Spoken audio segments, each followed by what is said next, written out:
I'm lost in darkness, searching for light. Every step forward feels like a fight.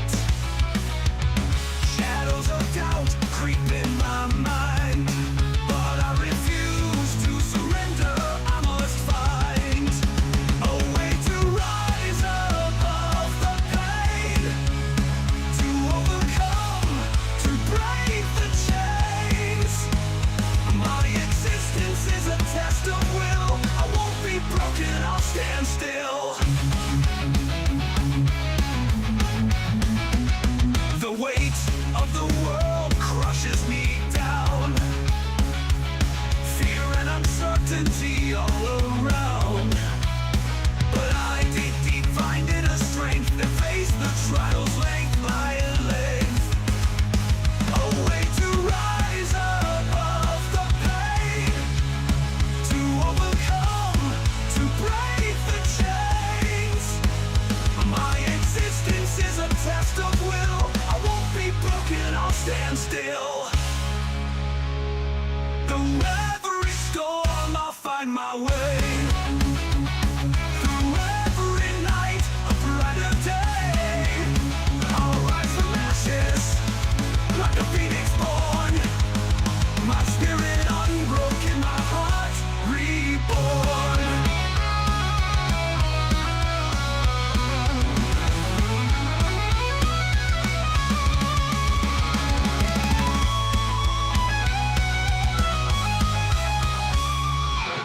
I've walked through fire and emerged scarred, but wiser, stronger, and unmarred. My existence is a test of will, of trials overcome, of a soul made bold. The weight of the world above the pain, to overcome, to break the chains. My existence is a test of will. I won't be broken, I'll stand still. Oh, made bold. Through every storm, I'll find my way. Through every night, a brighter day. I'll rise from ashes like a phoenix born. My spirit unbroken, my spirit unborn.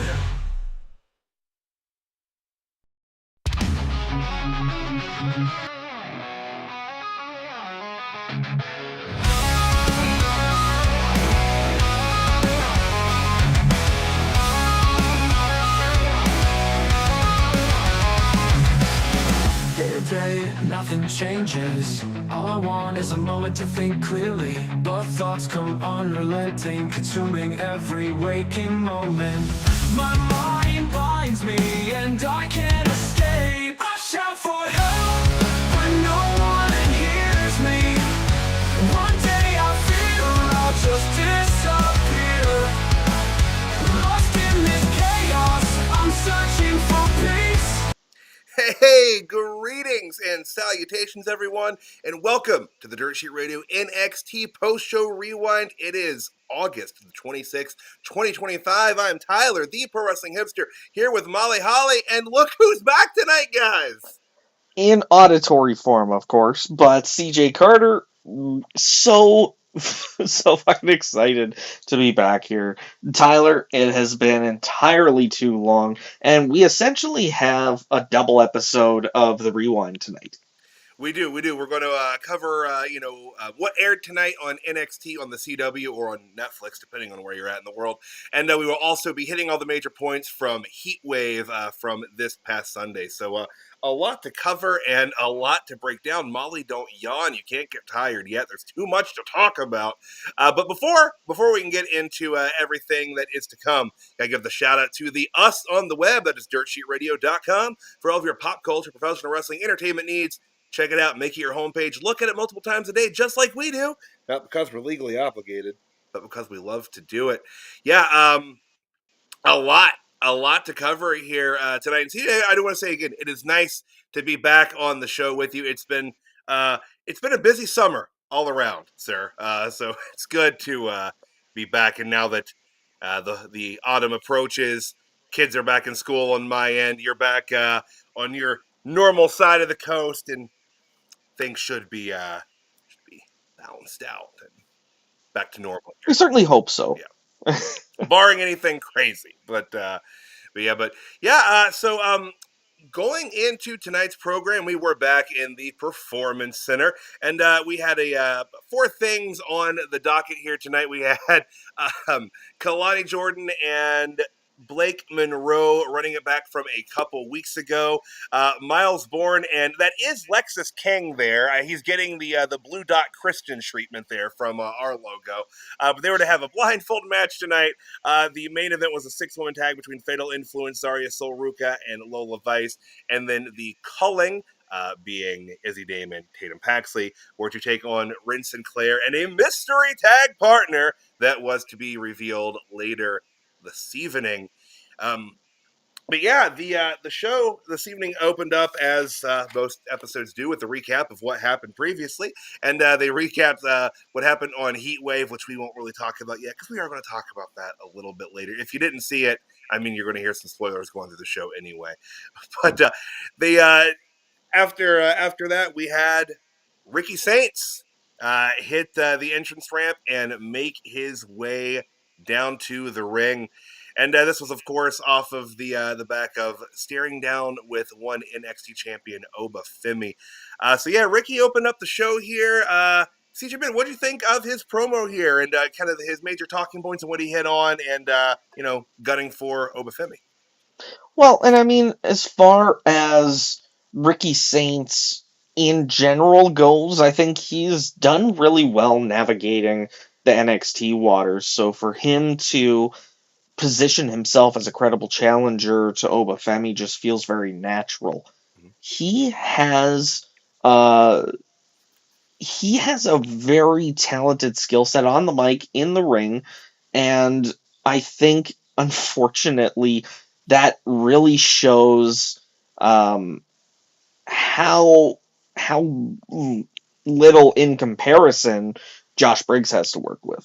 Mm-hmm. You know, like for him to come out and try and go toe to toe with Ricky Saints, number one, the crowd wasn't having it. No. They were, and we'll talk about this more later on during the match, but Josh Briggs has just had one hell of a time trying to find his stride ever since he and Brooks Jensen split. But for Sid from Toy Story to try and battle on the mic with Ricky Saints, that was a reference to something Ricky said in his promo, by the way, if you didn't catch it.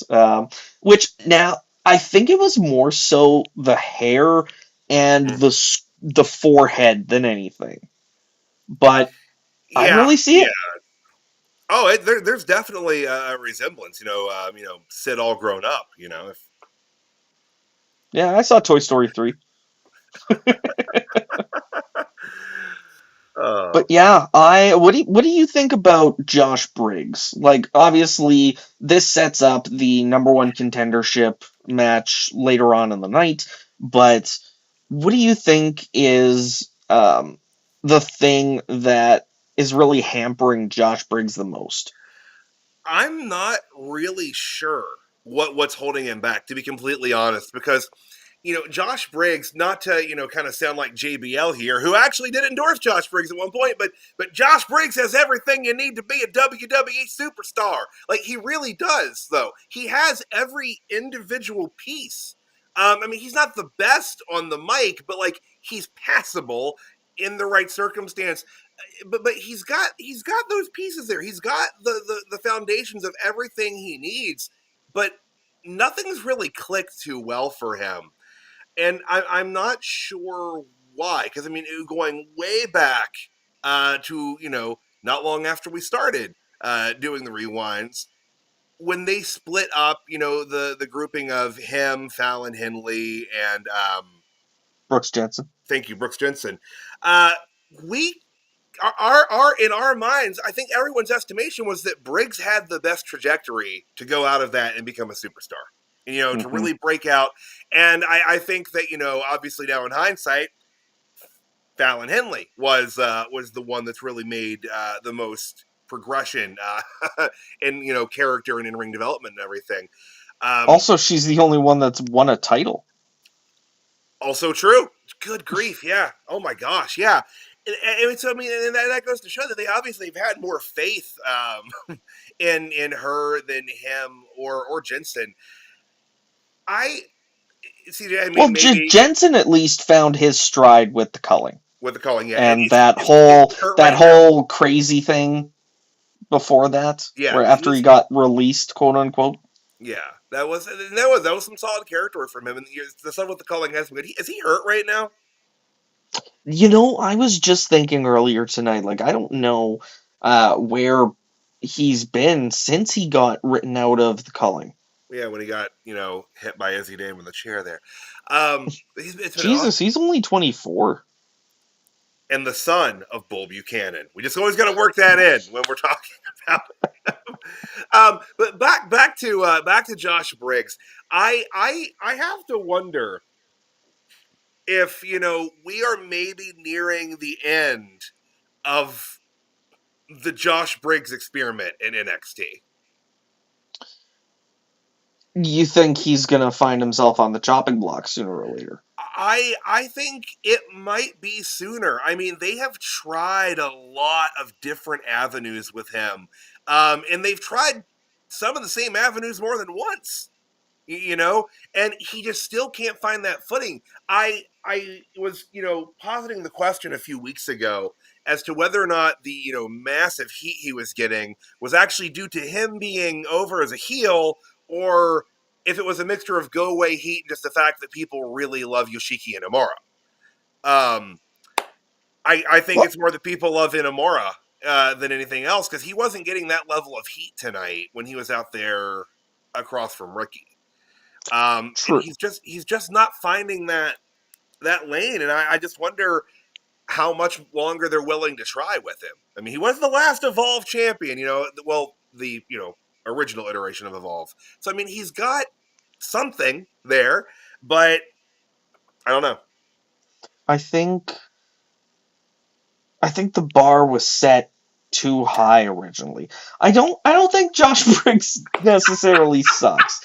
But I think, yeah, he's faltered. Yeah, And yeah, like, he still does good in-ring work, Sup Tony. But I think, I think he needs to go and reinvent himself and try to come back. Like, there was like there was a moment where I thought Dijak needed to do the same thing, or Baron Corbin needed to do the same thing. Then they finally found their stride, and then they lost their jobs. Karrion right, Kross, same thing. Like, they get released basically as soon as they start getting any kind of traction, and yeah, then they're like, okay, well, go explore this newfound success and get back to us if you turn it into something. right. It almost feels like that mentality, but it's dumb. And but I still think Josh Briggs might actually need for that to happen Mm-hmm. at this point. Like, do you think maybe, like, I mean, we've had you're going that way, Molly? Okay. All right, all right, and of course, as Tony said that, she's wandering back off.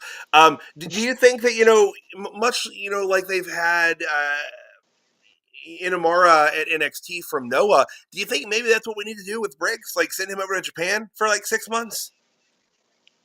That I did have that thought while I was watching NXT as well. Like, the even for not Obafemi, for Omos, Mm-hmm. like, for him to find success in Noah, and then now winning the AAA Cup. I can't remember what it was called, but like there's a very good chance maybe he'll just stay the international attraction and go to the um, the international companies that WWE will let him go to, Mm-hmm. and just be a traveling giant wreck shop. He was flustered by that promo. I'll give you that. Like it's something that I think he's really got to improve on. Yeah. I still think of the glow up that Roman Reigns had on the mic. Like his first promo against Cena heading into No Mercy, what year was that? Like 2017? Yeah, they're about. Or even earlier than that. Yeah. I have no idea.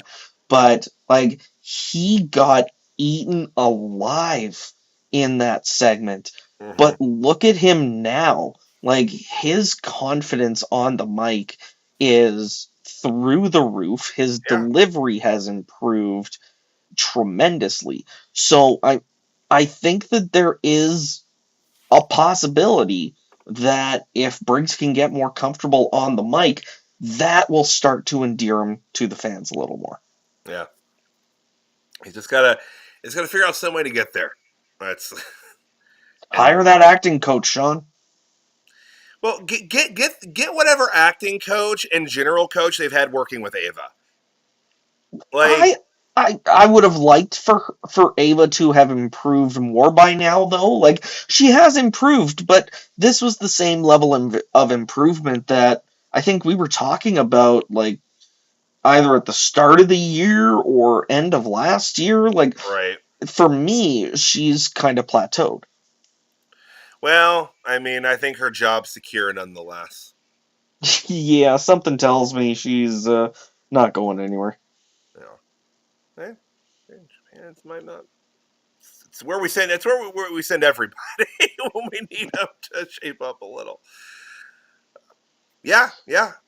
I Mm-hmm. mean, there's definitely. I mean, improvement can be found. I mean, and that's the thing. It's developmental. It's NXT.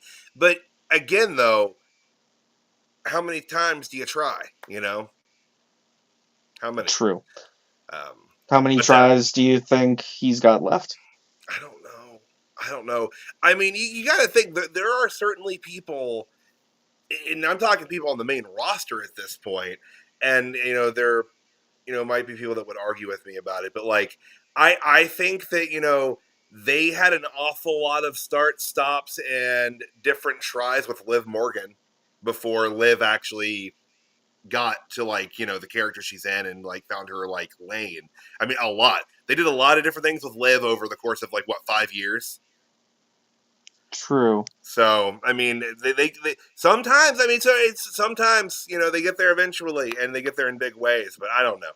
We'll see. But I think at least with Liv, you had a confidence from the back office that we're gonna find something. And it's just a matter of when and what. Right. Whereas if they don't have that same confidence in Josh Briggs, then that's where they're like, well, we got nothing for you, so go find something else to. Yeah, I mean, maybe let him pop him over to TNA for a while or something. I don't know. Just get him.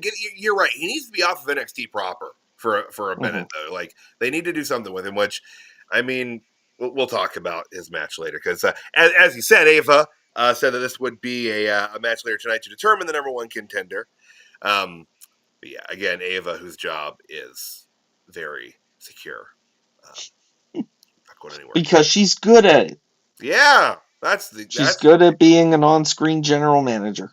I will kind of just defer to something my wife said earlier as NXT was kicking off when Ava was speaking. She looked at me and said, "Oh, that's the one that's The Rock's daughter, right?" And I'm like, "Yeah, why?" She's like, "It just seems like she's not quite as crisp as the other people when talking." I'm like, "Yeah." Yeah, that's why she's there. There's several people in this company that are there pretty much because. But anyway, we're not here to talk about nepotism. Let's get into our first match.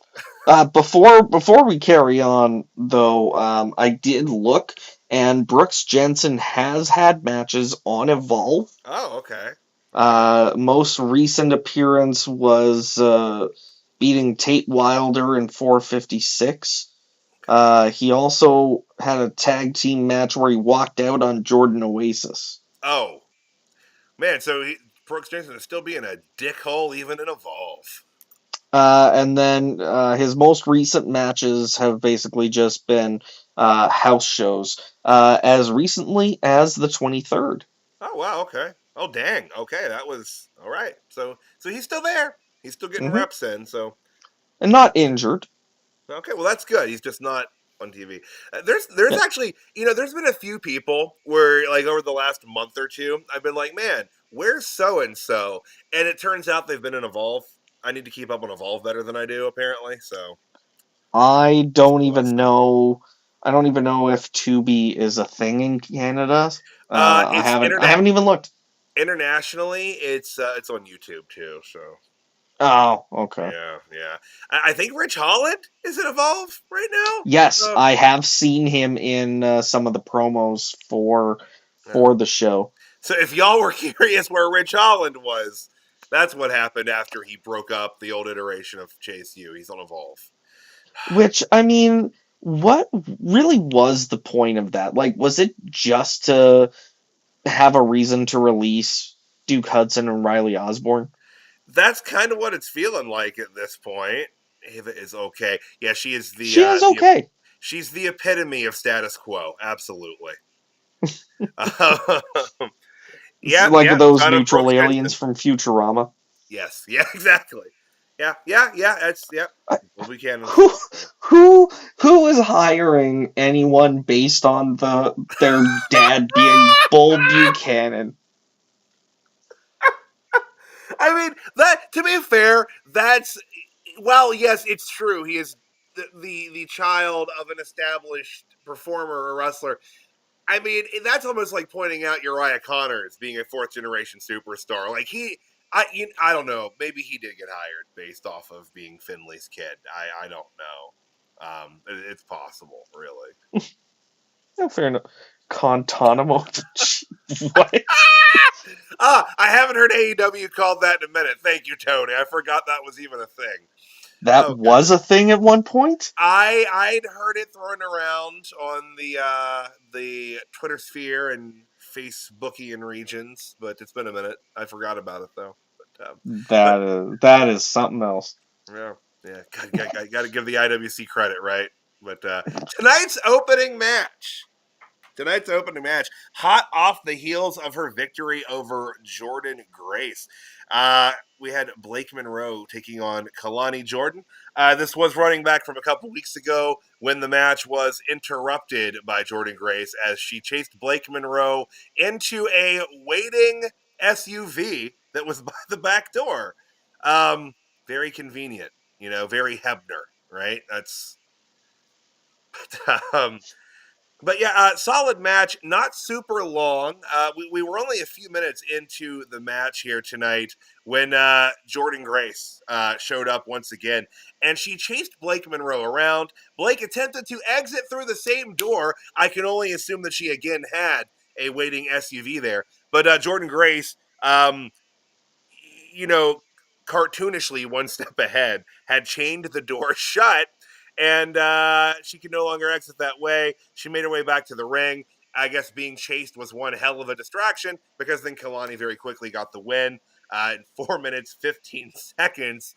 CJ, what do you think of this match here tonight and the continuing feud between Jordan Grace and Blake Monroe? You think that was a fire exit? I hope not, because that is a major, major ocean violation. Although it's Florida, and Florida kind of plays by its own rules. Oh, very much so. Like, So, but at the same time, it wasn't a bad match. I definitely feel like they it's hard for anybody in the women's division to find a lot of like consistent success because of how stacked it is. You know what I mean? yeah. Like, and that's the thing. Like, is it getting too stacked? Because you have a rather large section of the NXT crowd who is still behind Kelani Jordan.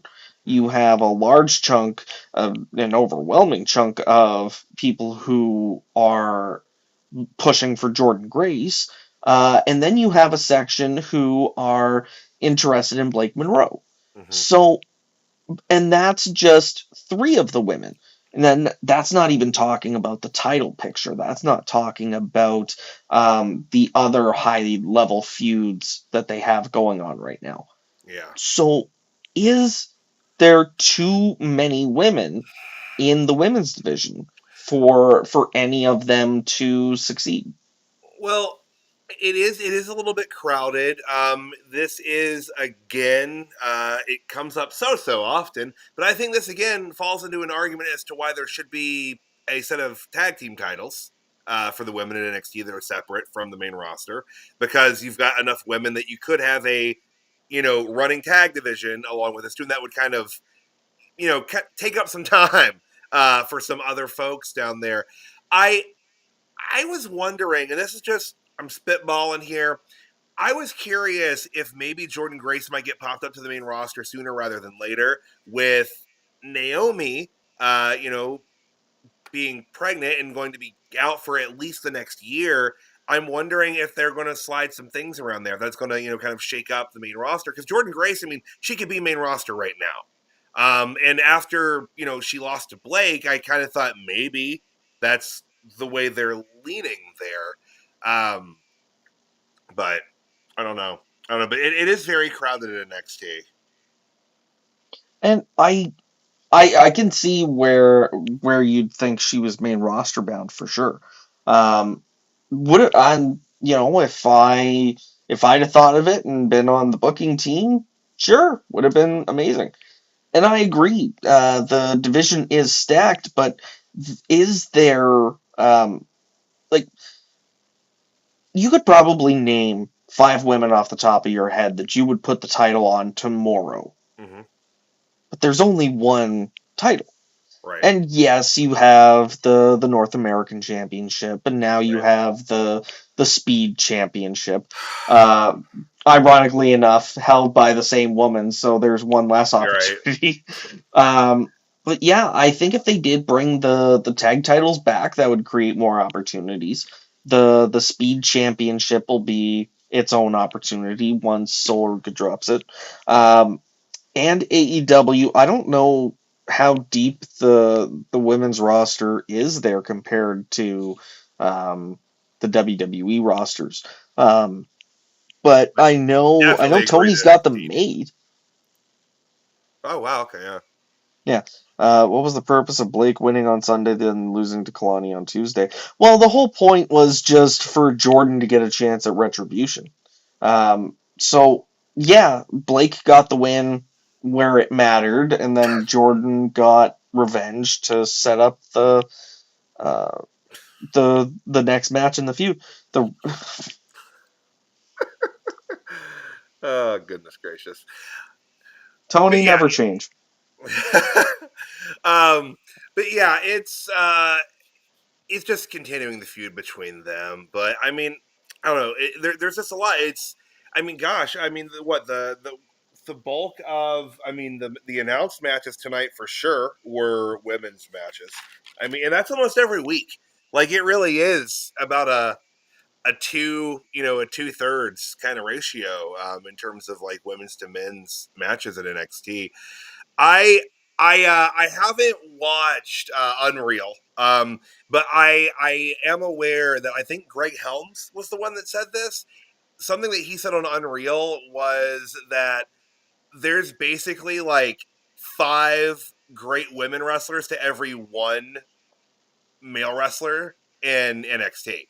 And like that was something that I think is kind of, one, it's not inaccurate. We've said that before. Like we could name, half a dozen women easy peasy that could be on the main roster next week.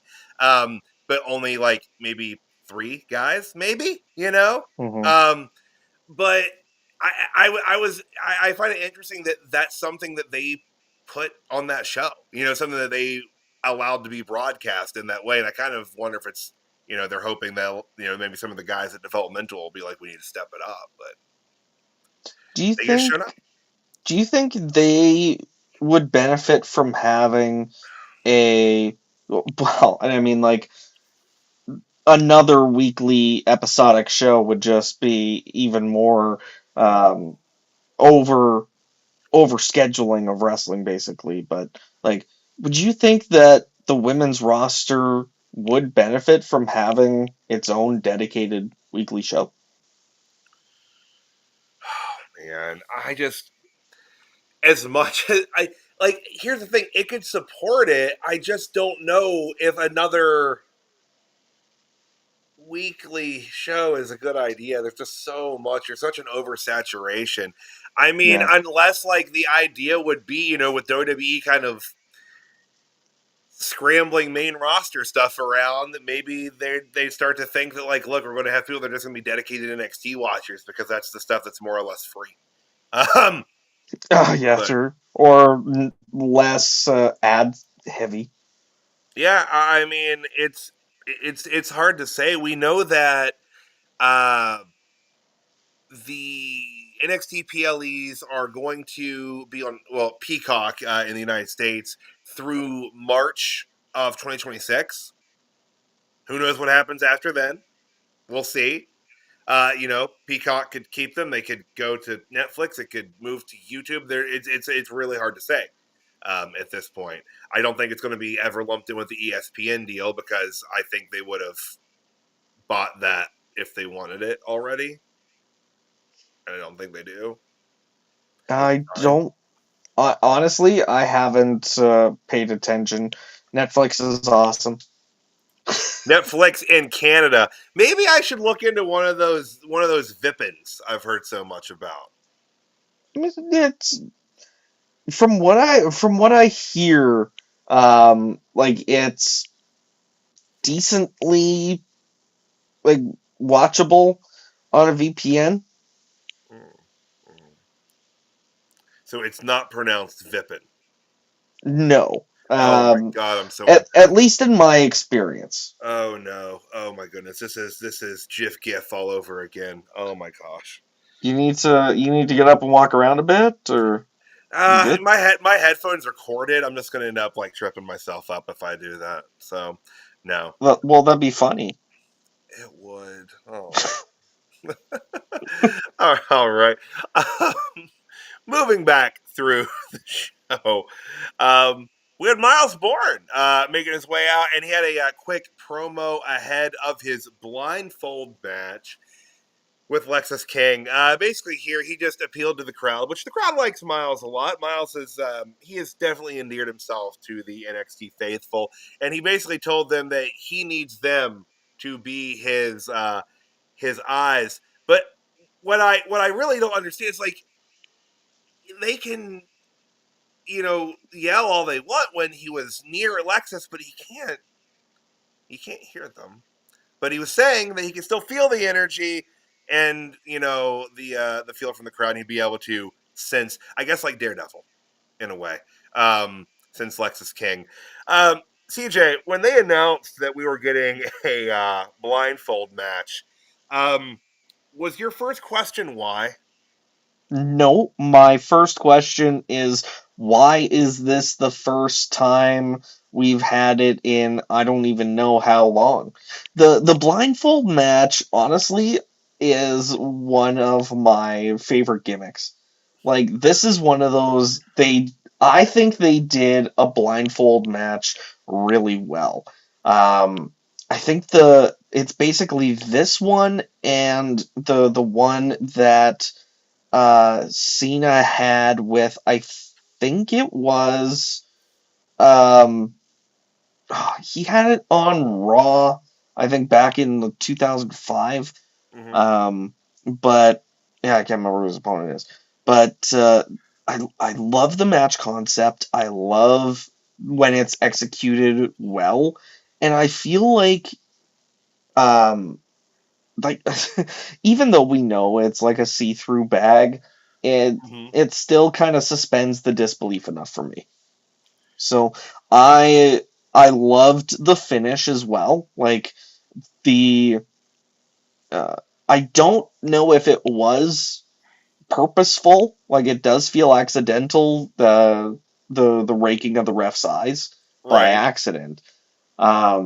And then, Lexis King taking the hood off, low blow to Myles Borne, and then the victory from there. We're like, I don't know. It's a really fun match, Yeah. and it was awesome. So I'm trying to find a picture of it right now, because I didn't know, CJ, that you were such a fan of the blindfold match concept. But I'm gonna get it pulled up here into the stream. So years ago, I'm I was scared. at, oh, there's no reason for fear. There's no reason for fear.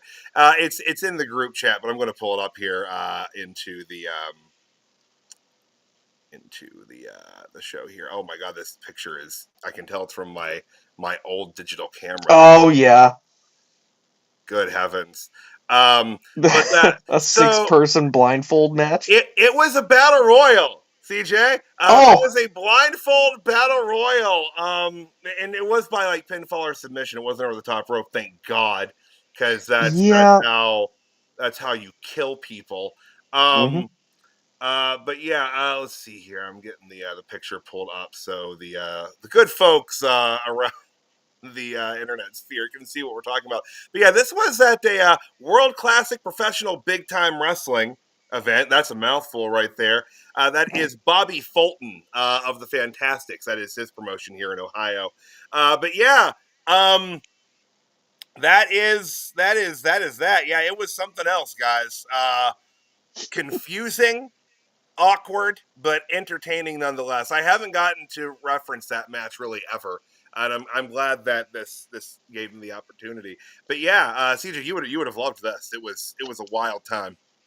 Well, and that does look hectic, and it almost looks like that is one of those bad examples of a blindfold match Yeah, where it's like yeah, you've probably. got you've got that many guys in the ring, and all they're doing is just bumping around blind to trying to find an opponent to wrestle. Like, Pretty much. yeah, I can't say I'm chomping at the bit to see that match. Yeah, it was. Yeah, man, it was something else. I don't really have memory as to like who won that. But yeah, that was a highlight of that event at the Franklin County Fairgrounds here in um, Ohio. That was good times.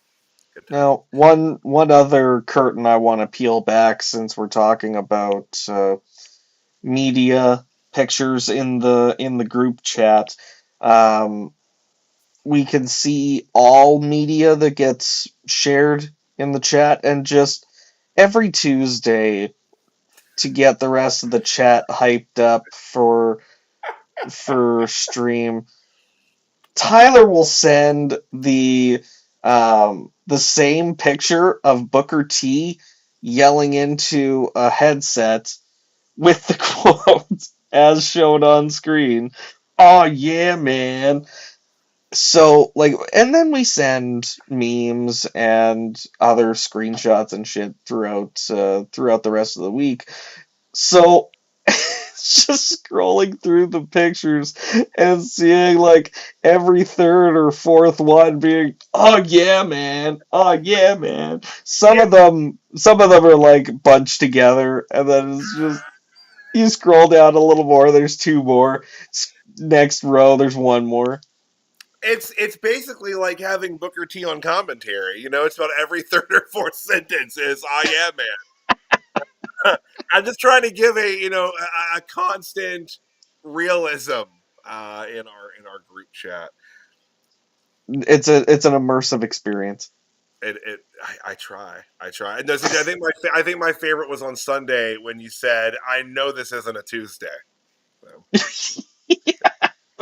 Honestly, completely forgot that Heatwave was that day, but and you I were was like, traveling. Like it makes sense. It makes sense. yeah, all right, fair enough. Yeah. Thanks for giving me an out. I do it. I try my best. But back to the Back blindfold. to the reason we're here. Lexis King, that dastard. I almost called him a skank. That's not what I meant. I was gonna say dastardly skank. Sure, why not? You know what? He has a real skankish beard. I will say that. That is fine. I'm gonna stick with it. But he peaked. He peaked and then low blowed old Myles Borne and then hit him with the coronation for the 3. Or, as Booker T called it like 4 times, shake, rattle, and roll, man. Like he's the honky tonk man. I mean, it is the same move. Like, that's not the point, though. Like, he calls it the coronation. You wouldn't be like, super kick to sweet chin music. This is. I don't know. You know what? Booker is real picky about what moves get called, but it's mostly like when someone does a variation of a bookend. Like he wants to call it a bookend every time. like Vic Joseph even kind of chides him about that. But yeah, no, this is not. It's never been shake, rattle, and roll for him. But yeah, what are you going to do? It's book. This is the Yeah. it's I will always allude to something my friend Randall said that every week Vic Joseph is basically living out his own Vietnam sitting next to Booker T. So He's like counting down the days until Corey's back from Mexico. Please, Corey, I need that buffer. But yeah, Lexis gets the win here, 4 minutes 51 seconds. So obviously, the feud between Myles Borne and Lexis King continues. CJ, it's been a minute. I talked about this a couple weeks ago in terms of Lexis King. How do you feel Lexis King is coming along? Do you feel that he's improved over the last year? Improved, yes, but I think he's also still on the outset. Like he hasn't found that stride yet. Mm. And I don't know, like he's basically been a middle school bully the entire time he's been in NXT. Yeah. And I don't want like even his Heritage Cup run, like I don't know, it just wasn't what I was hoping it was going to be for him. Yeah. Do you think he's going to be main roster bound Not in the anytime next 2-3 years? Oh man, I'm gonna say I will be genuinely shocked if he's on the main roster in 2 years. Like I'm not saying that it's not possible. I'm just saying that I don't. We've talked about the number of attempts and chances and tries you give with different people. I think they've definitely got more tries with him still, but I'm not confident that they're close to finding his exact lane. I think it's good that he's taking his physical fitness a little bit more seriously. Like he looks better in ring. Like he looks more toned and more muscled, which is good. I mean, again, like obviously, I know people are like Tyler, like you're kind of pudgy. You can't say that. I'm also not an athlete. Like, fair enough. Like, what I mean? I think you can critique something and not be of that, but I think that speaks to him taking things seriously, and if you're putting in the grind to improve your physical appearance, you're going to put in the work and improve your in ring and your mic and everything else. So I think he has the drive to want to succeed. I don't know what they need to do to help him find his character. Because I mean, they've shuffled him around a little bit and they've tried a few different variations of what he's doing, and nothing's really clicked yet. I feel like it started to click a little bit when he was like I'm turning over a new leaf. I want to do things the right way. I don't want to cheat, and then he cheated, and then that's when he started his Heritage Cup run, and like you said, like it was a really lackluster run with the cup. Mm-hmm. I don't know. I like him. I don't. I'm not gonna say I think he's bad, but I just don't think he's got his right gears in place for this clock to be spinning. Mm-hmm. Yeah, definitely not. I agree, definitely not bad, but just doesn't feel like he's firing on all cylinders. Mm-hmm. Mm-hmm. Yeah, I don't know. We'll see. Like this feud's been fun so far, and him getting a win here tonight certainly makes a lot of sense because my God, he needed a win. It's Hmm. especially to keep this going, but. I don't know. They've certainly gotten about a month out of this already. Because, I mean, it was like 3 or 4 weeks ago when he was walking around backstage with headphones on, like banging on stuff. Yeah, true. And then, like, again, just like accusing Myles Borne of lying about being deaf because Lexis was able to hear with headphones on. Yeah, and But that's what I mean. Like, it's middle grade shit. yeah, Like nothing more than uh, he'd get like a slap on the wrist and maybe his wrist and maybe his tongue washed out with soap, but nothing more than that. no, no. But we'll see. We'll see what happens with Lexis King, another, you know, multi generation wrestler there. But Hmm. yeah, but backstage. So one of the questions, CJ, we had going into this evening's program pertaining to Wren Sinclair, who thinks that Charlotte was a little in over her head here. She needed a tag partner tonight, going against the Culling, and Charlie, he got her into this mess, and by golly, he was going to solve it too. He pulled in Kendall Gray. CJ, you and I are very well versed with Kendall. We saw Kendall a lot back in the Level Up Adventure days.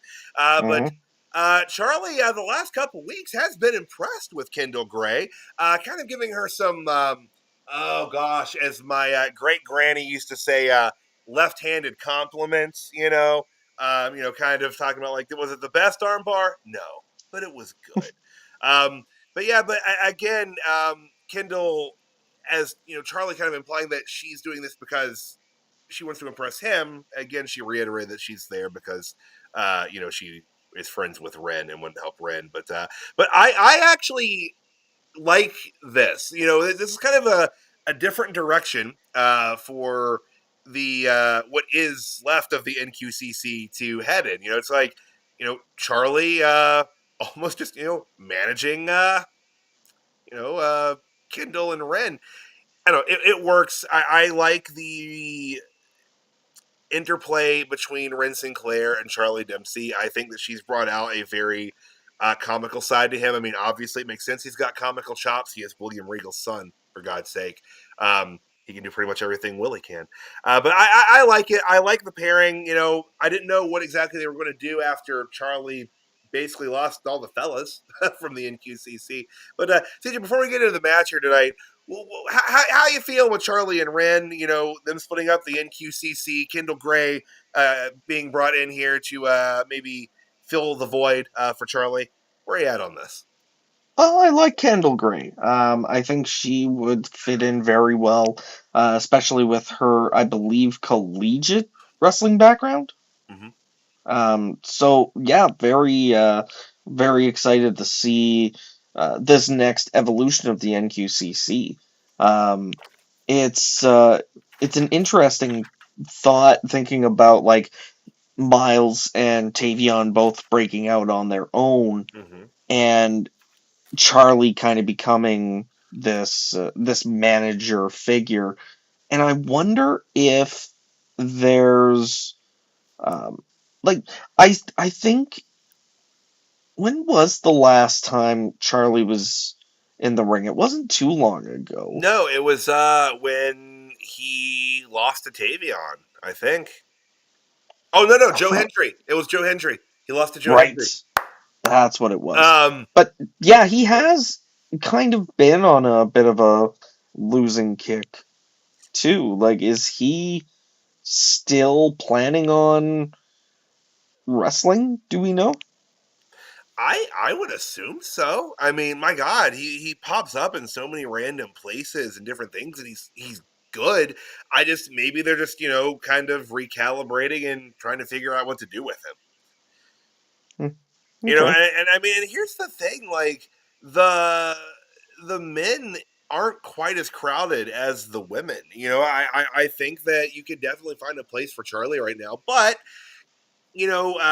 gosh, this was something Shawn Michaels had said in like a conference call a year or so ago, but he talked about how at NXT everyone there kind of understands that you rotate in and out. There's so many people in developmental that, while you might not be the focus for 3 or 4 weeks or a month, you get kind of slotted in and out. And, talking about them splitting up the NQCC right now, I'd say there's much more focus on Tavion Heights and Myles Borne for that matter, but especially Tavion right now. Well, yes, but no. Like, I think he certainly has the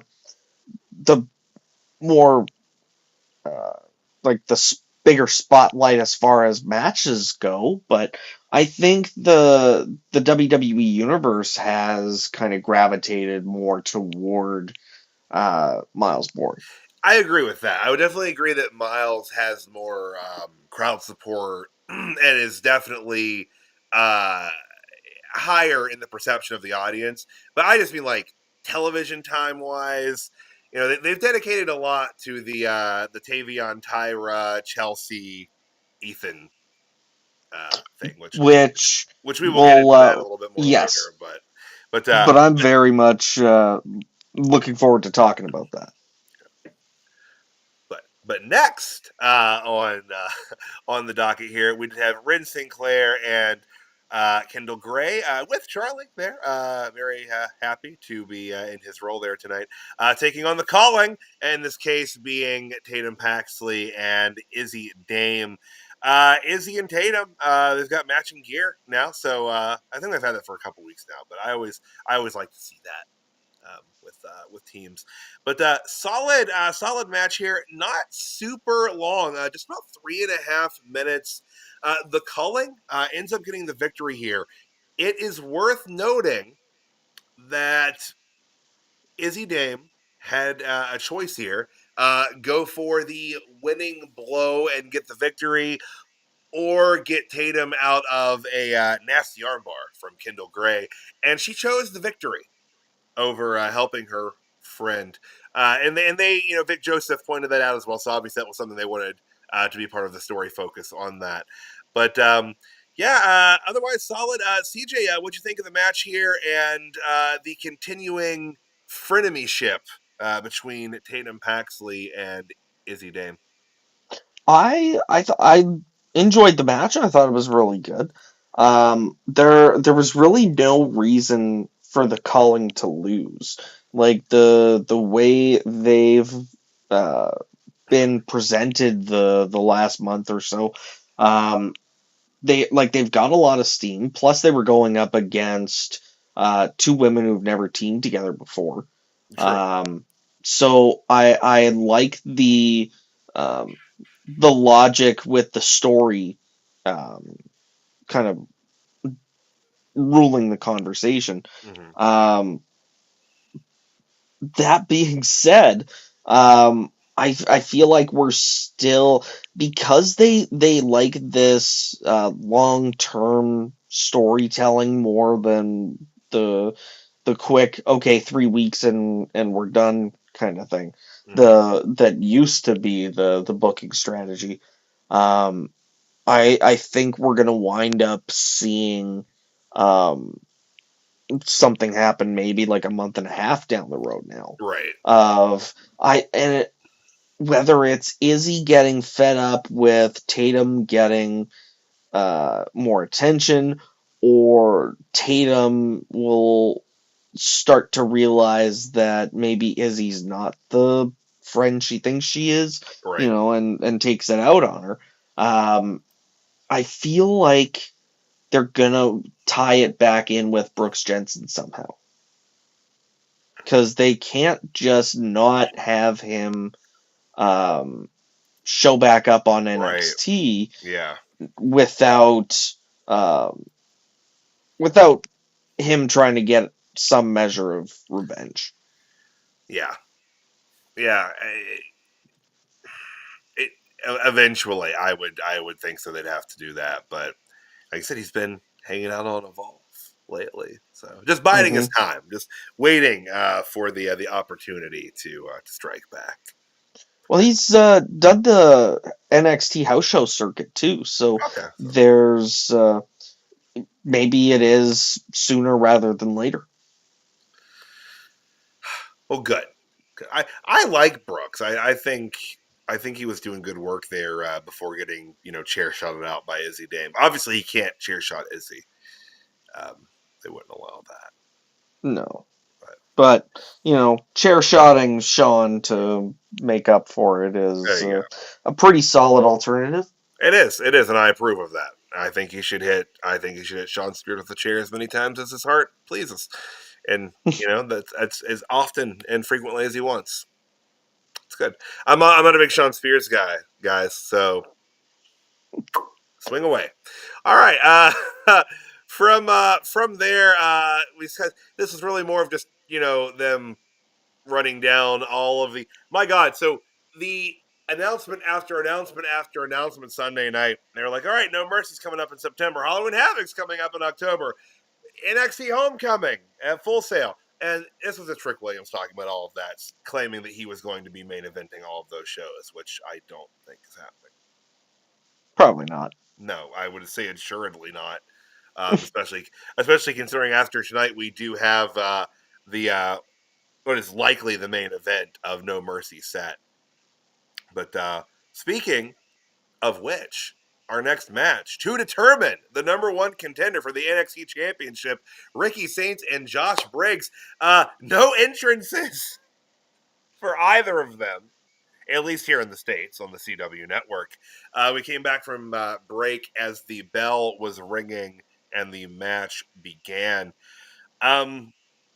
Good match here. Solid back and forth. I think this was without question the longest match of the night, 12 minutes and 40 seconds. Everything else I think was under 5 here this evening.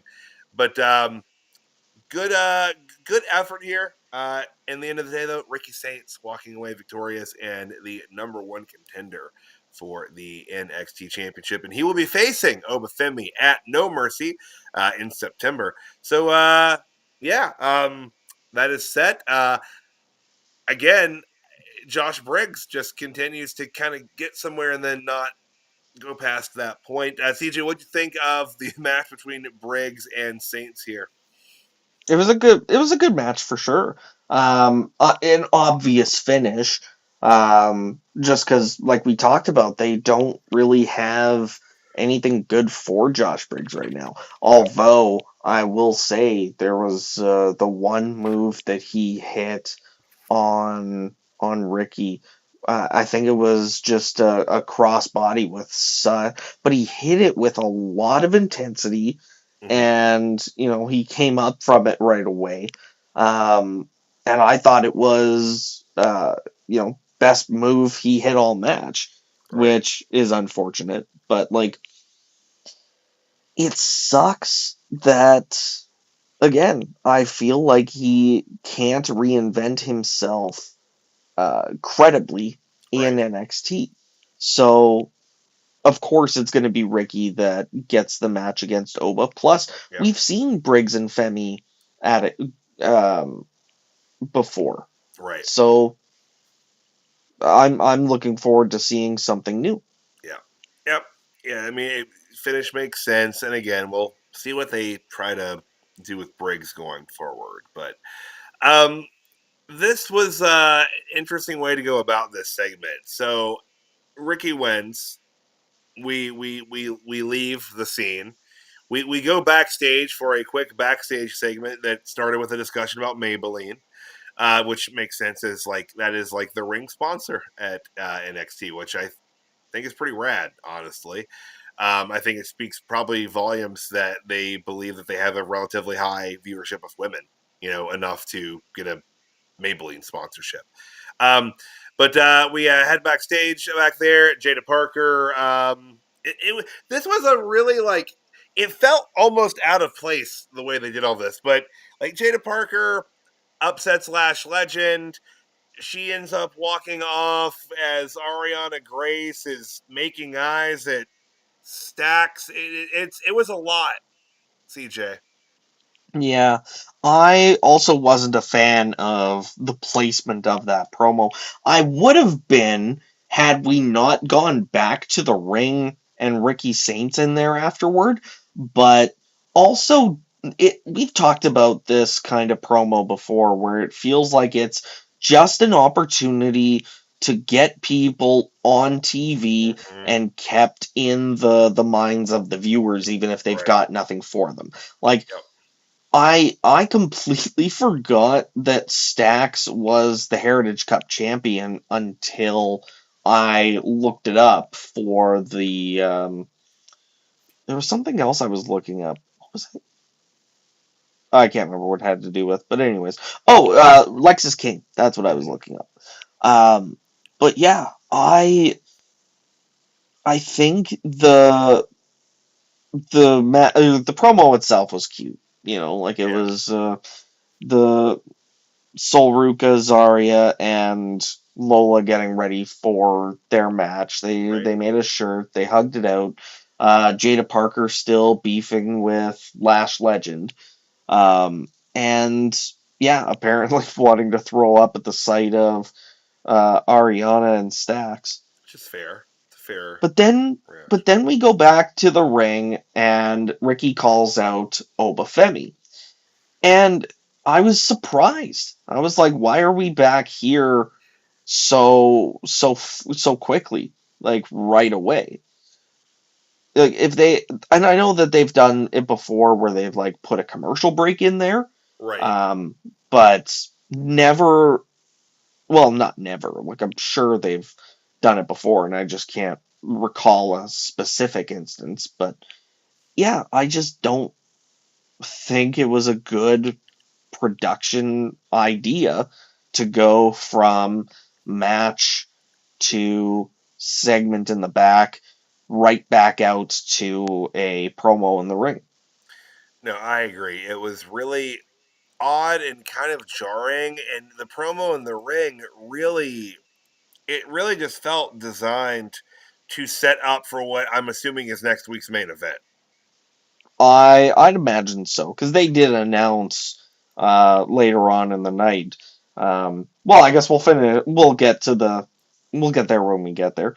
But yeah, I mean, DarkState comes out after Oba and Ricky are beaking at each other. They come down, start beating them down, and then Hank and Tank come out to even the odds. Now we have an 8-man tag set for next week. Yeah, yeah.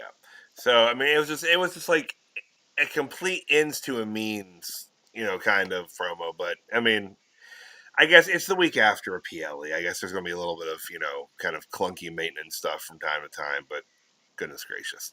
Um, but after that, we had Ava announcing again that the Speed Championships are coming to NXT, and she announced the women that were going to be in the women that would be on that side of the tournament.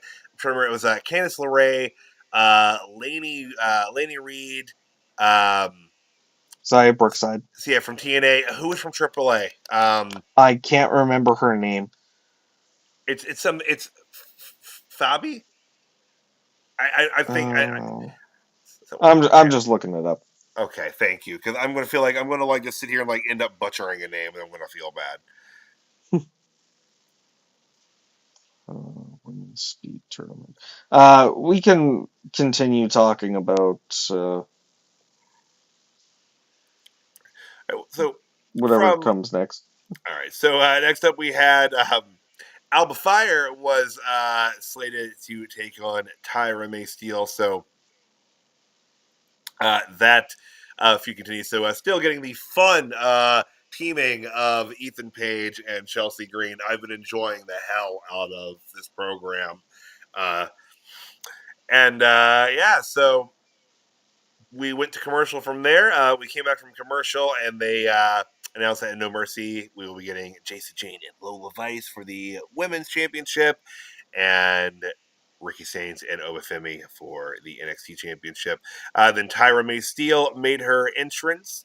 And again, not a long Sorry, match. just to cut in here real quick. Fabi Apache. Fabi Apache. All right, thank you, CJ. I don't know if I'm pronouncing that right, but it's Faby Apache. Okay. All right. So I do like that there's just multi promotion involvement in this. That is a fun thing, but like I don't like the concept of the speed title generally. I don't like the 3-minute thing. Anyway, but solid match here between the two. 4 minutes 21 seconds. So again, under 5. But Tyra May Steele getting a pretty big victory here tonight. And this feud continues. After the match, we did have a little bit of physicality between Tavion and Ethan Page, and Tavion was laid out and draped with the Canadian flag. CJ, your countrymen stand tall tonight. Oh, Canada. I think the crowd reaction from Heatwave was fantastic. Like I laughed my ass off at how much Ethan and Chelsea are getting over in NXT. I like it feels like their story in particular is one of the most popular going right now.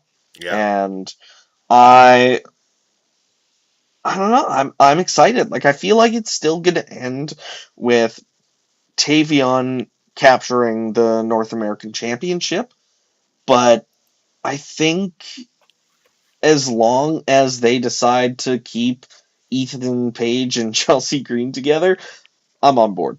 Yeah. Yeah. It's been such a fun pairing. And I think that really, when it's all said and done, I think that both Tavion and Tyra May Steele, I think they both stand to gain a lot from this. So It's almost like they should have. Well, I'm just trying to think of where they could fit Jasper Troy into this, because like if they're doing this for Tyra May Steele because she's the Olympic gold medalist, then they can be like, oh, she won season 1 of LFG. What can we say about Jasper Troy? Like he hasn't really been able to pick up any momentum. Most recently, taking a loss to Ricky Starks or Saints. Oh my God, haven't done that in a while. And so, can we toss him a bone somewhere along the line? I mean, they'll probably try again. Because, I mean, my question before they started this program, my question was, why is Tyra May Steele on Evolve? Like up until that point, she had one match on NXT proper after winning LFG, and then she was on Evolve. And in that time, Jasper was like on NXT television week after week. So maybe again, they're just kind of playing their rotation game right now. And you're right with him coming off that just a lot of that loss to Ricky. Maybe they'll give him a few weeks off of TV and bring him back and start to build something. But I mean, he was doing all right there, I thought. But he wasn't lighting the world on fire or anything. No, but I think they. You know what? Let's save it for September 14th. What do you say? Yeah. And CJ, since you said that, we'll tell folks, guys. At least heavily anticipated by CJ and myself. With the fall season coming and things evening out, CJ can and I can happily announce that September 14th, the Weekend Wrestling Roundup with the W is making its return. So we'll be definitely tabling some good discussions to house there. So looking forward to that. Absolutely. Finally. We, because we still have the rest of NXT to talk about, and we're still going to touch on Heatwave. Yeah, so we've got a little bit to cover, and we are rounding about an hour and a quarter here. So we're making pace. We're making pace. So we'll hop back into the show here. Back in the backstage region. Hank and Tank were in Ava's office, and they were wanting a tag team title shot. And she said that after everything that happened tonight, DarkState was already in her office, and they wanted all four of them. And then Hank and Tank were confused by the math because there's only two of them. So they announced that next week we will be getting Hank and Tank, Ricky Saints, and Obafemi taking on all of DarkState. Hey, we made it through this week without Cutler James saying anything embarrassing. Man, I was waiting for it because Me too. everybody else had their turn on the Yep. mic in the crowd, and Yep. I was waiting for him to say something. Like, I would have just loved it so much, and nothing. Yep. I was Same so thing. upset. They had a little promo on like Instagram Sunday night, and they all spoke and then walked out of the room. And Cutler just looked at the camera and walked out. I was so disappointed. I wonder if this is like just the next evolution of the bit where he's just not allowed to talk because he says something inappropriate, but then eventually it just gets to the point where he's like, I gotta say something, and it just bursts out of him. I hope so, because it's fantastic. And I mean, I get the Dark State's a serious group, but it was kind of questionable to put Cutler James in there to begin with. CJ, we covered Level Up, so folks that have watched us for a while know that Cutler James's gimmick was that he was like your happy-go-lucky neighbor. Like his Tron video literally had like a white picket fence. That was his whole gimmick. Like he'd mow your lawn and help you fix your air conditioning. He's a nice Well, guy. and not even just that. Like when he showed up in Dark State, he was still on LFG. Yeah. And Yeah. the one thing that I will say about the peeling back of the curtain that happens with shows like LFG and Unreal is it really helps you view these superstars in a different light, and that's not always a good thing. Yeah. Like I look at Cutler James like when he was cutting serious promos with Dark State, and I'm like, dude, you couldn't even handle BJ Ray. Like, shut the fuck up.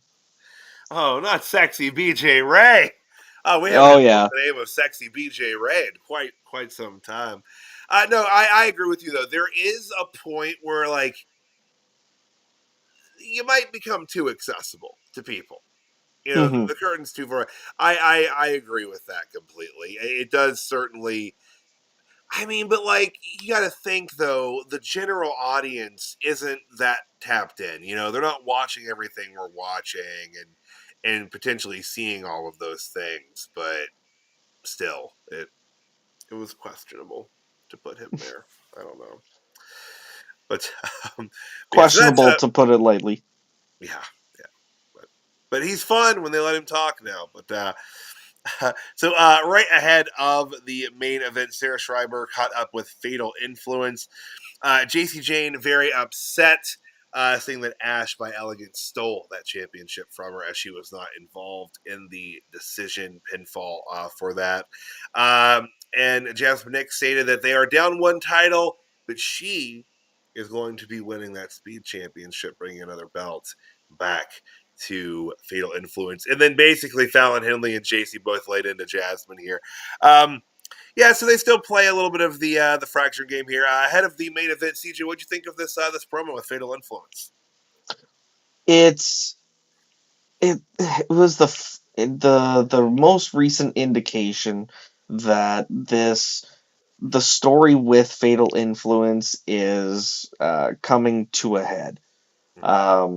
I don't know what direction they're going to take, but they are really teeing up this idea of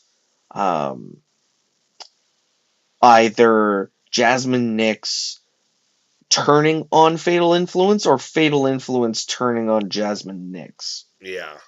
Now, that being said, this could be one of those subversion of expectations, and we see Jasmine joining up with Fallon or Jacy to kick out the other one. Right. So I was kind of expecting something to happen tonight. Whether it was going to be, Fatal Influence comes together to win, or they lose and somebody gets kicked out. Right. Yeah. But obviously that We're didn't definitely happen. no, it didn't. But we are nearing that. I agree. I think we're getting real close to the kind of the flashpoint there on that. But so we went to commercial break. Coming back, they ran down next week, as said, 8-man tag. DarkState taking on Obafemi, Ricky Saints, and Hank and Tank. The first round of the speed tournament, we're going to get Candice LeRae and Zaya Brookside. And so, that'll be 3 minutes of action. And also Lash Legend and Jada Parker. And then we had Lola Vice make her way to the ring. And then Zaria and Zaruka, if you will. That's And then that's actually their. I've seen it advertised as Zaruka. as Zaruka officially. Okay, so that's where we're at with it. Okay, and then Fatal Influence, and I'm going to say this while I can. While Fatal Influence is still a cohesive unit, they're one of the only Def Rebel themes that I really genuinely enjoy. I like the Fatal Influence theme. Valid. Yeah, I said it before. I think it fits them really well. It works. Anyway, but yeah, so main event underway. 6-woman tag action. Good match.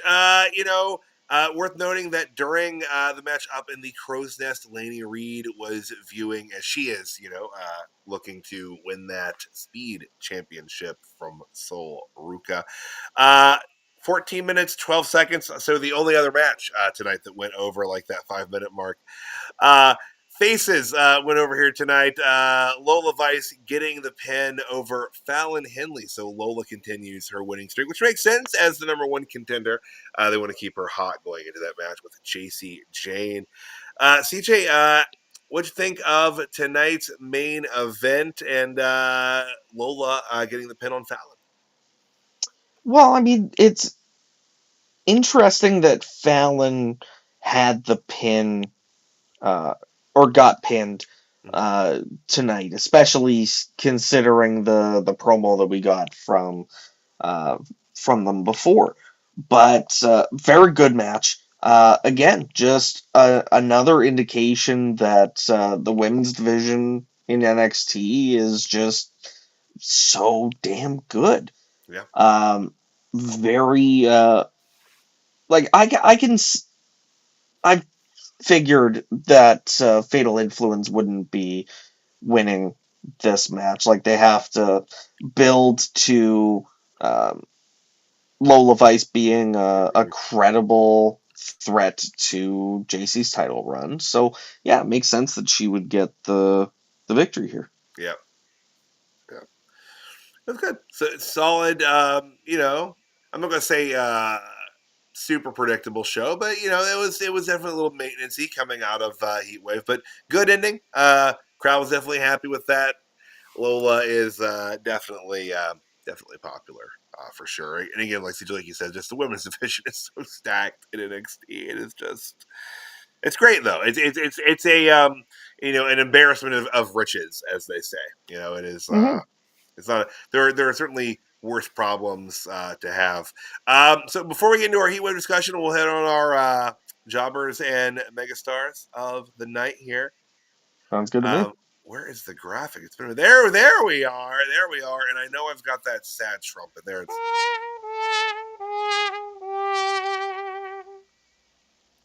All right, CJ, sir, who is your jobber of the night for August the 26th, 2025? I think for tonight I'm gonna go with Josh Briggs. I think there's too much too much potential and not enough realization. Mm. We've talked about before, there should be no reason for him not to succeed in WWE, even if he is Sid from Toy Story. But the I think he's just hampered with uh, his past. He needs to get out from under himself and figure out a way to get over. So Yeah. until he figures that out, as far as tonight goes, he is my jobber of the night. Yeah, so I will say I concur wholeheartedly. I am also on the Josh Briggs train with you this evening, and that I really can't think of anything to add to that. Honestly, they got to figure it out for him. You know, I don't know what that takes, what that really is really going to entail long term, but yeah, I'm with you, CJ.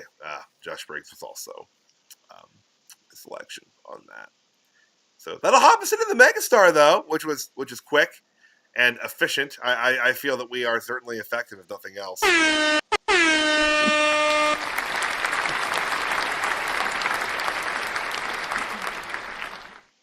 Yeah, but all right. So DJ on the Megastar side, who's Oh, you go first for the Megastar.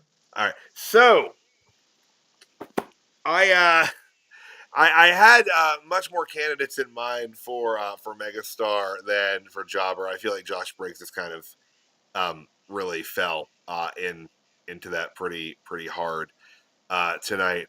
Um, this might actually surprise some folks here, but I'm going actually with the culling, really specifically the pairing of Tatum Paxley and Izzi Dame.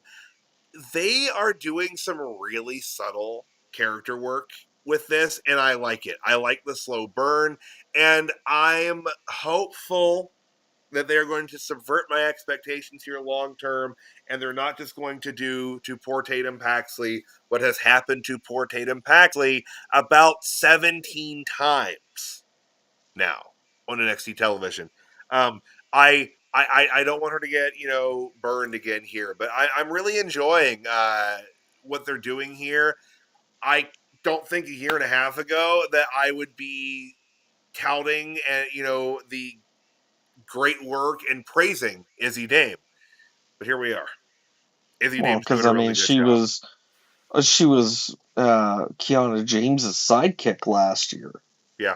So you think about how far she's come. Yeah, she has done a tremendous job of putting in the work and improving. Well, Props I to will her say, for sure. I will say, she still has in terms of in ring ability. Like speaking of her and Tatum, I think Tatum's a much better wrestler as it currently stands than Izzy. But her character work is really good. I mean, Tatum's is too. But I'm speaking of Izzy, she has just really excelled on the character side of things. She needs to catch up in the ring, but I think she can. Um, but and she's very funny too. That's not as this character, but like clever. Like she forces Braun Breaker into some fun TikToks. Just saying, guys.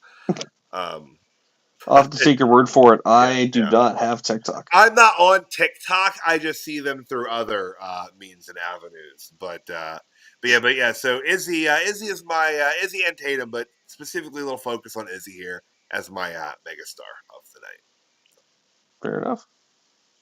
So As yeah, far as mine goes, like I don't have a my megastar is someone who didn't have a match tonight.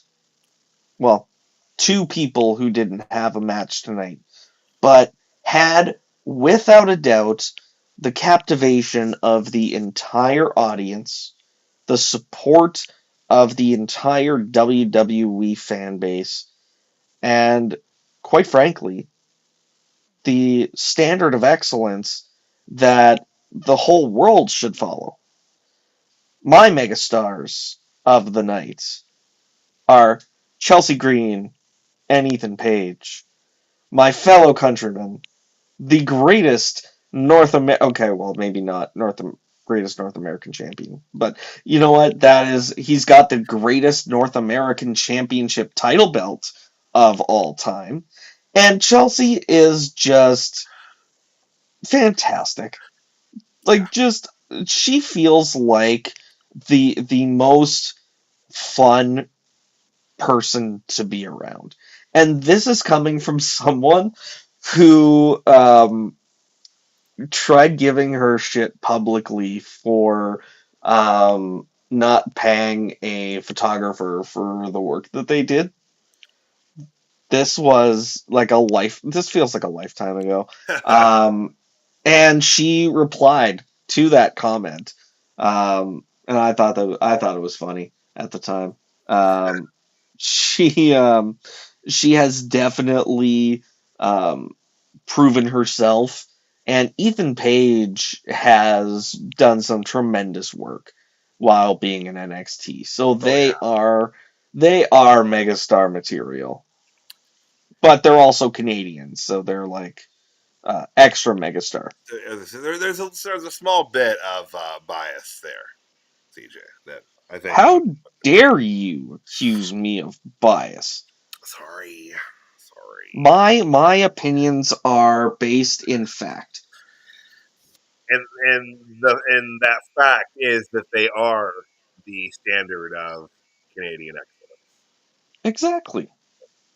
It's indisputable. It's science. It is science. But all right. So guys, I know we're an hour and a half deep, but it's been a while anyway since we've both been on the show. But we are going to hit on Heatwave real quick here, just to kind of get some quick thoughts on that before we head out for this evening as we approach midnight here on the East Coast. Heatwave. See here, I don't know if I have an exact great order, but we're going to run these down as I click on them. Boom! We have the triple threat to determine the number one contendership for the NXT Women's Championship. Lola Vice, Kelani Jordan, and Jada Parker. As we know through discussion tonight, Lola got the win there, and that makes sense. You know, she's been very over in NXT for quite some time, and she's been getting a lot of main roster attention through what she's been doing in Triple A. Solid match. I thought winner made sense. CJ, what do you think of that triple threat and Lola getting the win Well, I'm happy for Lola. Definitely deserves the opportunity, but this is one of those matches where, uh, again, the roster is almost too deep now. You have three women who, if you would have flipped a three-sided coin, it could have landed on any one of them, and I would have been like, yeah, they totally deserve it. We have seen so much improvement from Kelani Jordan. She has really come into her own with this new version of her character. Like, she's still trying to keep that uh Kalani that we know, but just add a bit of edge to her to, really emphasize that she has grown up. Jada Parker has been over as hell since so long? damn near day one, and they haven't done anything. Well, they have. Like, they've done a lot with her, but she hasn't been a champion yet. Right. And frankly, I think that is It's overdue. It's a misfire. Yeah, it's they overdue. they should have struck while the iron was hot, because the thing is, like, still hot, but like, it's been hotter. Right. You know? Yeah. So I think and again, I'm happy for Lola. I think she deserves this opportunity, and I think she would make a great women's champion.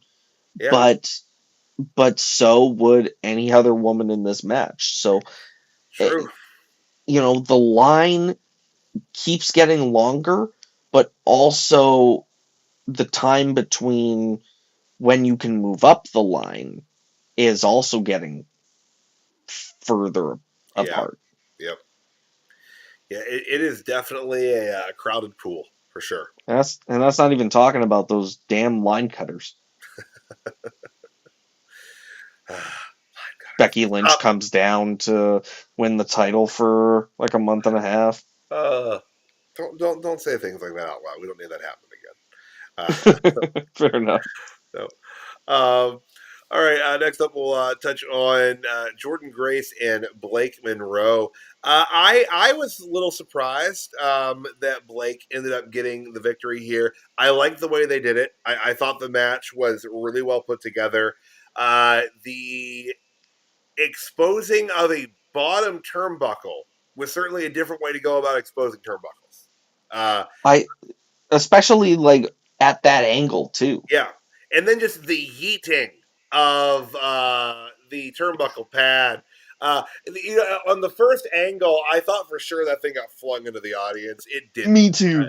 I was like, that thing is fucking gone. I'm like, somebody just got the coolest keepsake possible tonight. But no, and then it just landed in the just plopped. But I like that. It led to a unique finish. Jordynne getting clonked there, and then taking a double arm DDT for the loss. But yeah, it was a solid match. I expected it to be. I expected it to be a good match. But like I said, going into it, I really thought that Jordynne Grace was going to win that. But I was fine with the way it went. I was fine with Blake winning the way she did. It was good. It was good. I think it still made sense, Blake getting the win, especially considering how things went tonight. Like when Jordynne was backing her back into the ring, and Blake's going, "Oh, but I beat you. I was supposed to be done with you." That kind of thing. Like I'm interested to see what comes next. But I think her getting the win at Heatwave was the most important outcome for that first step. Yeah. It was big in establishing her as someone who can get a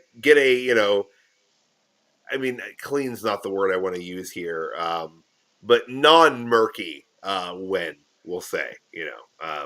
And she's a heel. Cheating to win is what you should be doing. That's what someone who is physically less powerful should do to win the match. If you're a villain, it was good, solid booking. Cannot disagree with it.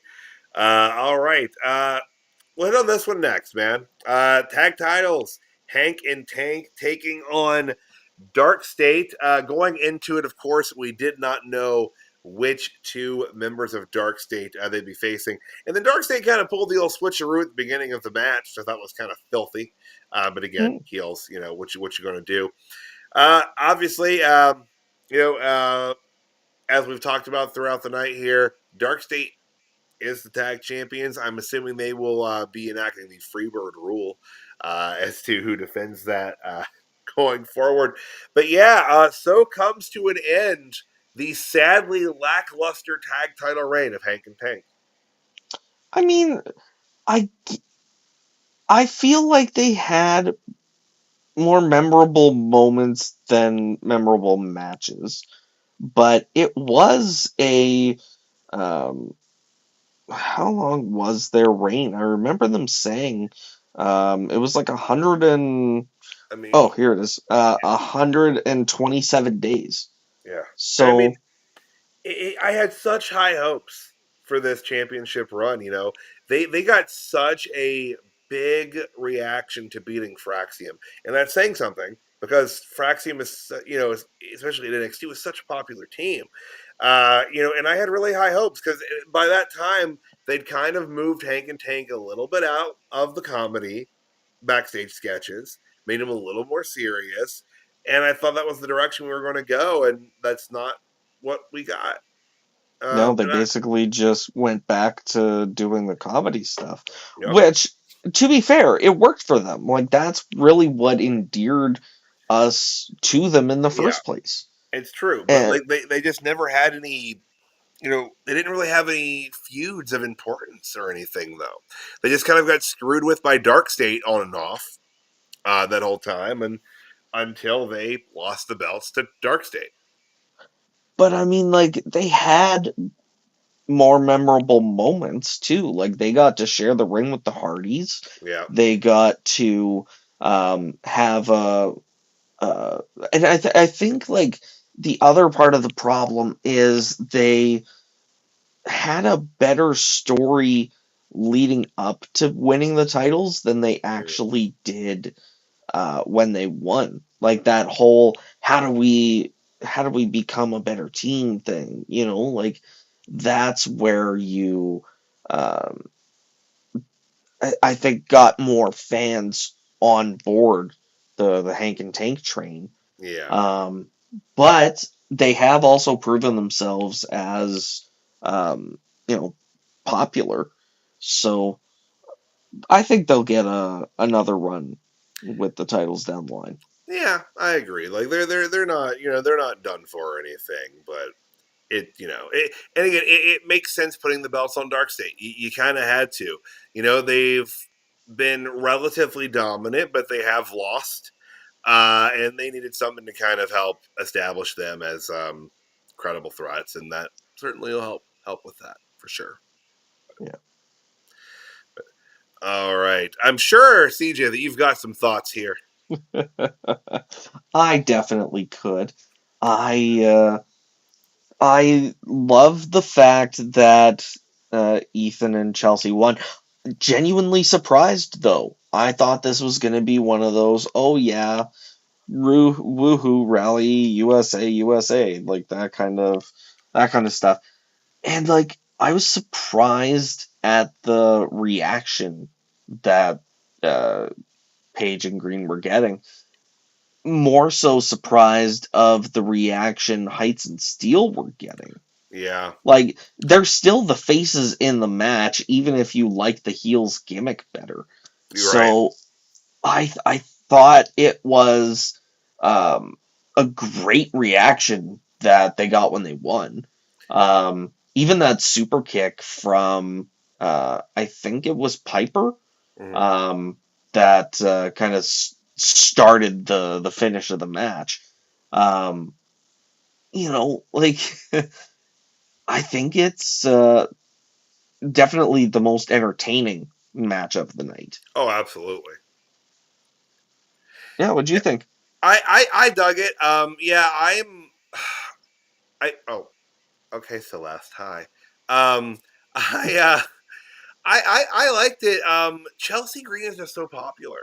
Like, she even acknowledged when they did the like peace summit last week, like that she was distracted by all the love that she was getting, and it's like she's the heel again. It's like they're still the bad guys, even if you like what they're doing better. But the thing of it is too, and I'm saying this as an American.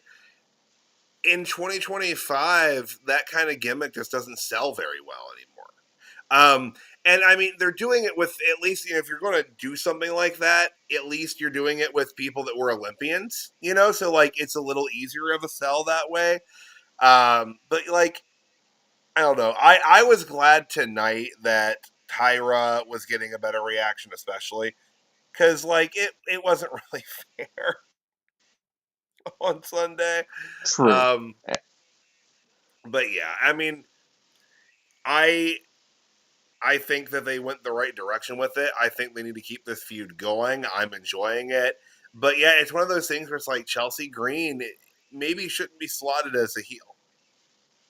No, I think they could very easily pivot her into a face role. Yeah. Yeah, easily. And even with Ethan Page too, like they could do the same thing for him, and I'd be totally fine with that. Oh, I think I lost you there for a second. Oh, did we? Okay. Because I did see that you were frozen. After a second, I was just like, oh, maybe he's not just mouth agape at my brilliance. No, like I was saying, even they could do the same thing with Ethan Page. And he could play that same sort of sarcastic Canadian jackass, but in an endearing way. And I think he could pull it off. Yep. Agreed. Agreed. All right. Boom. Knockouts Championship Triple Threat. Jacy Jayne, Masha Slamovich, and Ash by Elegance. I always like to interject from time to time things that my wife says, and to Masha and Ash, she just looked at me and said, those aren't the best names I've heard." I'm like, first of all, will you think that Ash by Elegance is less stupid if I explain the concept? Turns out me explaining the concept didn't improve her opinion of it. Because I was like, look, I'm like, remember those like old Calvin Klein ads where it'd be like Obsession by Calvin Klein? I'm like, that's the idea. It's the Elegance brand. So she is Ash by Elegance. Yeah, she still didn't think it was very good. I just want to know, like, why is it just M? I don't know. She's in by Elegance. She's in by Yeah, Elegance. but like, what does the M stand for? I don't know. I'm gonna have to look now. I'm not sure. M by Elegance. And then just kind of give her a little more frame of reference. I was like, hey, do you remember me telling you about that one NXT wrestler that during her last appearance she went to high five a kid in the front row and the kid didn't high five her? I'm like, that's Dana Brooke. That's who that is. I just want to point that out. Don't forget, she got left hanging by a 10-year-old in the performance center. So, I but she's doing forgot much better about now. that, but that's She's hilarious. she's come a long way since Oh, becoming Ash absolutely. by Elegance, and this was a good match, which I expected to be. The outcome, I should have went with my gut with my picks because with my original picks, I actually had picked Ash, and my reasoning for switching to picking JC, which I was wrong because JC didn't win, Ash did. I thought they're not going to do this title change on an NXT show. They're going to do it on the TNA show. I was wrong. Ash by Elegance, the Knockouts champion, the belt coming back home to TNA. So hopefully Carlos Silva can smile a little bit now. Well, I think he was smiling in the front row Yeah. afterward, or at the very least, what Carlos Silva passes for smiling. Yeah, I'm not really sure if I've ever seen him go, full happy, but he's Full ear to getting ear. there. Yeah, he's getting there though. Um, Whenever someone topples Trick Williams, we'll get a full toothy grin out of the man. oh, hopefully. Yeah. I was surprised, not that Ash won, or even that it was on a WWE event. I was more so surprised that um, Fatal Influence got kicked out, but the rest of the Elegance brand didn't. Because yes, we had Jasmine Nix punch Masha in the face, and or was it Ash that she punched? I think I it think it was was Masha. Ash. Was it Masha? Okay. But either way, that the ref sees that, and even though it's a triple threat match and there's no disqualifications, it's still ref's discretion as to who's at ringside, so he kicks them out. But then you get to the finish of the match, and the Elegance brand actively like interferes, Mm-hmm. and like before you know it, Ash is going for the pin, and she's your champ. Well, why the hell didn't you throw the Elegance brand out too? See, I was under the impression that he did eject everyone and they came back, but I also could be misremembering that. He pointed at Just uh, fatal influence. Nix and Okay. Henley, and did the whole oversell rolling arms thing before. Yeah, that. Yeah. Okay. Like, for an extra couple seconds longer than I think he really needed to. People complain about the ref from AEW. I can't remember her name, but like just the way she emotes and she moves, and it's like that's 100% like that'd be something that they'd complain if she did that. Yeah. Yeah. Edwards? Something Edwards? Aubrey Edwards? Aubrey, yep, there we are. Yeah, We got there. we Yeah, got there. sometimes referees can be a little cartoony. Um, I always remember this was forever ago. Actually, I believe Paul Turner refs in AEW now, but back when Paul Turner was roughing for Ring of Honor, someone got their foot on the rope and he like hopped around on one foot, pointing at his other foot to like illustrate to the crowd that the foot was on the rope. And that has always stuck with me. Like he like almost like Angus Young duck walked like around the end of the it was a sight to behold for sure. I don't usually move my camera down, but I just want to point out that like Celeste has nestled her way onto my lap here and settled down. But she's a good cat. Taking up residence. Yeah. I'm surprised Molly's not growling. There's a little conflict, guys. A little bit of conflict. Match of the century. As can happen in multi-pet households. Yeah, then, you got a lot of them sorted out for the most part. But yeah, new champion. Solid work, and Jacy's house begins to crumble, unfortunately. So, but she does make still has yet to actually crumble. So we'll see how that goes. We'll see. That's true. All right, and then the main event of the evening, Obafemi defending the NXT Championship against the young OG Javon Evans. This was a stellar match, start to finish. I mean, like chef's kiss, just match of the night. Yeah, easily. The crowd was with every step of it. And I think that they were just a hair more behind Javon than Oba here. I think the crowd wanted to see that title change. And I'm going to be honest, when we were getting towards the end of the match, I expected it. Yeah. I thought it was coming, in part because I think Oba's done everything he needs or really can do at NXT. I don't know what's left for him at this point other than to pass the belt on and move on. And I thought that it would have been a really cool thing to go with Javon here. That being said, I think his time will come. But I do think that crowd would have just completely come unglued in Massachusetts had he taken the belt from Oba. And it was they beautifully crafted the match. The ref getting bumped, Oba's foot being under the rope as the second ref counted the 3, but then the original ref pointing out the foot. Catches it. It was great. They did a fantastic job with that. However, I do say if the 3 count got hit to a 3, it should stand. But Well, I guess that it comes to it was the second ref that counted the 3.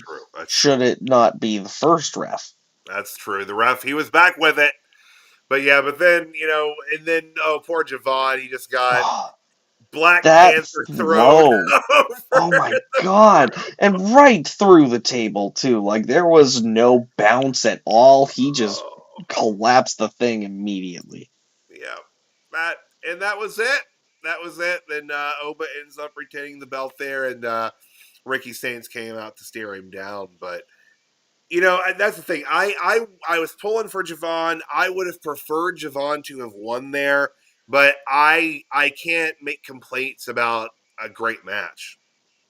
No, he would have been. Well, I guess Oba and Javon would have both been my megastars that night. Yeah, same. It was great. Yeah, Heatwave was great, guys. It was interesting. I feel like so many of the NXT shows for so long have been 5-match cards, and they went with 6, and it was a good show. was a great show, actually. I mean, I feel like it didn't get spoken about quite as much because it fell on the same day as AEW's Forbidden Door. I do have to say, though, they had the same amount of matches at Heatwave that they did tonight. Oh, wow. Much more bell-to-bell time, though, on Heatwave. I think tonight it clocked in around 45 minutes, if my math was right, but... Okay. Yeah, which isn't terrible for TV.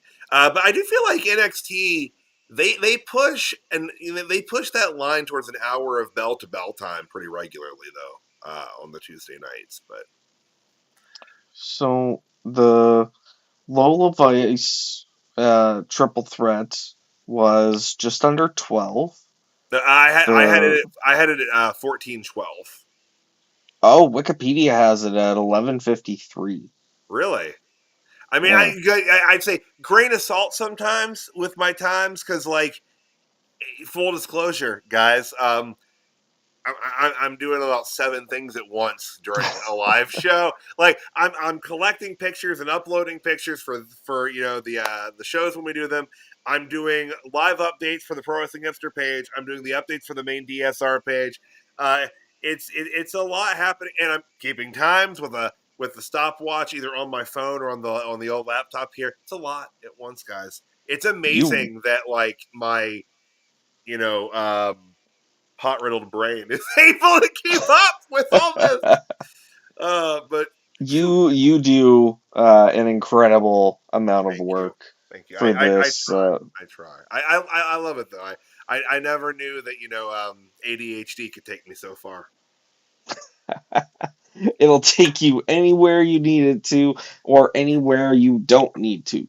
Yep, I was once referred to as a gifted student, and now I'm an adult with anxiety. So, yeah, You and me both, brother. Yep, that's where we are. But hey, that is Heatwave in a nutshell there, as well as tonight's NXT. CJ, man, it's good to be back on here with you, man. Not that I don't enjoy the feeling's mutual. Not that I don't enjoy just talking to Molly some weeks, but it's really nice to have a human friend back on Someone here. who can adequately retort in English. Yeah, I mean, all of her arguments are just shrill barks. No offense, she is a little chihuahua, so she's got the she's got a pitchy bark for sure.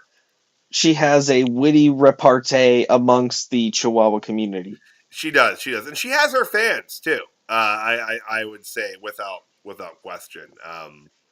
We should find out from John what segment of our viewership is Chihuahua.